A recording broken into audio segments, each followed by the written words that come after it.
All right, one of the concerning things is the wide receiver position, and luckily, we don't have a lot of question marks, but that is one of them. And the reason it's a question mark is because Dan Campbell isn't talking highly of any other wide receivers.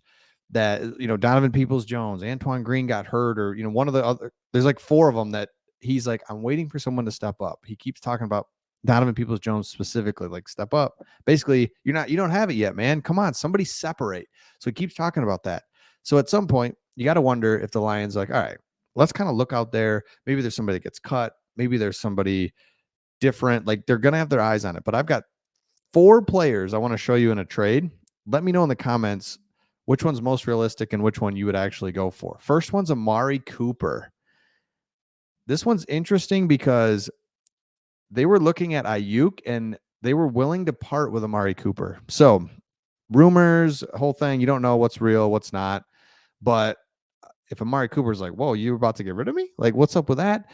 Amari Cooper's been really successful. And the thing about him is that he has topped 1,000 yards in 4 of the last 5 years. And he's also just played in 5 playoff games over 9 seasons. So he would get an opportunity to go to a playoff team in the Lions. The Browns would recoup some of their picks. They've been trading away picks like crazy. And so the Lions could get a really good wide receiver. It's like now you've got Cooper and Jameson. Now you've really got those anchor guys on the outside, and then St. Brown. I think you'd have to give up a high pick, or like a 2 this year, 2 next year. He's played that well. Or a 3 this year and a 5 and then a 3 next year, something like that. So you'd have to give up some pretty good picks to get Cooper. Let me know if you like that one. Next one's Devonte Adams.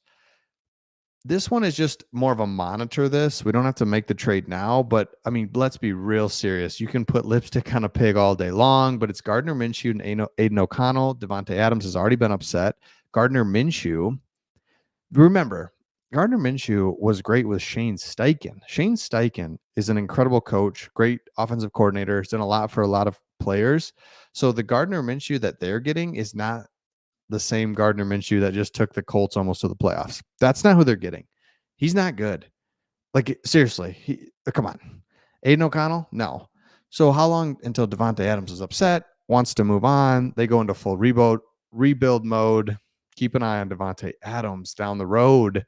I think down the road. I don't think it's now. I think let him get in there and get upset first, and then we'll get him. I like that one, shockingly, so far. That's my favorite so far, Devonte Adams. Okay, the other one, T. Higgins. This one keeps getting floated around there. He'll hit free agency next March. So if you're the Bengals, you're like, all right, we've got Jamar Chase, and we have to work on that. Do we have room for T. Higgins? What does this look like? He's going to go into a free agency next year. Should we just take some draft picks and get him, or what? So this one's floated around. I don't know. I'm just fatigued on this one. I don't care. I don't even want him.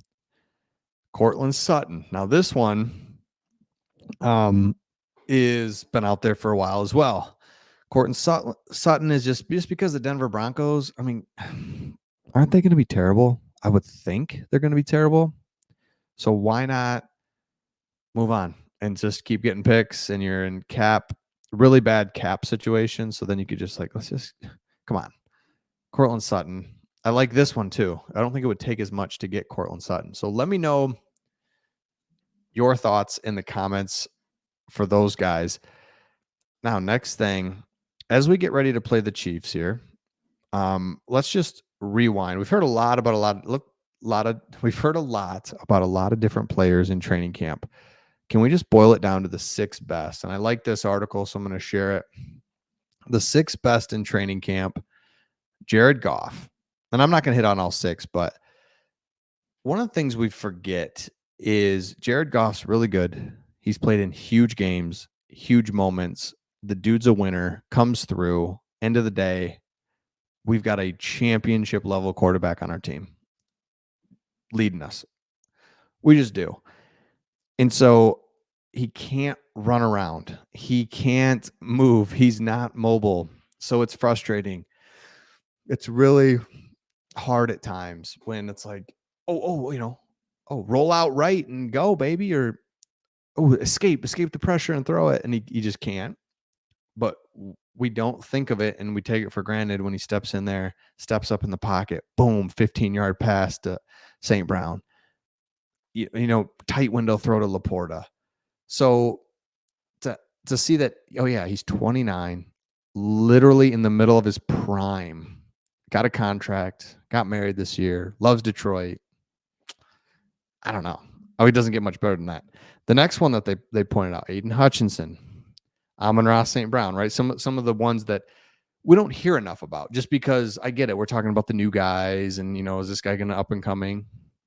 But the other one that I love, and we're not talking about enough, is Levi Onwuzurike. No player stock has risen more than his, who was initially believed to be many on the roster bubble. Injuries, inconsistency plagued him for his first 3 seasons.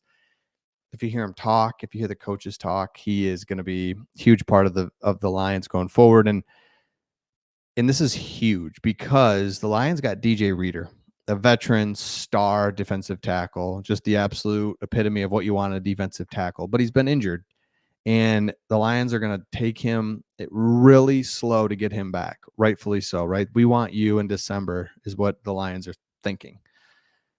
So in order to do that, though, you got to have the play now to suffice. And so to have Levi be there and be the guy that you can put in, you can hold off on DJ Reader, strengthen his quads, strengthen everything that we need to get him ready for the big games. If you look at our schedule, we've got tough games. You got the Rams, the Cowboys. You've got some different things early in the season, but it's September, it's October, it's fun.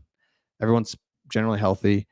But then the back half of our schedule is 2 games against the Bears, 2 games against the Packers. Like, that's where the schedule really takes shape. So to have Levi in there, holding down the fort until DJ Reader can get in, huge. All right, the other one, the last one that I think is really good is Brandon Joseph. Detroit Lions straight up said we need 4 safeties. He's going to be one of them. A guy that's super smart. We don't talk about enough. He's going to be huge. This is huge because remember the days of Will Harris. Oh my gosh. You got Will Harris back there. You're just thinking this isn't good. Remember he wasn't good enough to play safety, but he also wasn't good enough to play corner. He wasn't good enough. He was just like a tweener guy. So the opportunity to have Brandon Joseph, steady, good safety, backup, plays special teams, just a good player, so much better than what we've had in the past, and that speaks to the whole depth of the team. So again, let me know in the comments your thoughts on the 4 trades that we looked at, and let me know your thoughts on just Jared Goff. I mean, just the dude's ready to go. Let me know your thoughts, and we'll see all of you on the next one.